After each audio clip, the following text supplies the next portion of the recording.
Subhanallohim, yaratgan egam, shukr.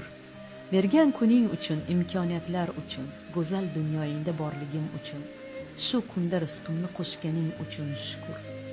Ertaga bormizmi, yo'qmi, muhim emas. Hozir va shu yerda hayotimdan roziman. Armonim yo'q. O'tmish bilan yashamayapman. Ertani kutmayman. Men cheksiz hozirda yashayapman. Rahmat. Seni yaxshi ko'raman, Robbim. Ko'zimda yosh bilan buni aytyapman. Va shu holatimni shu yerda saqlashni istayapman. Minnatdorman. Hammasi uchun rahmat.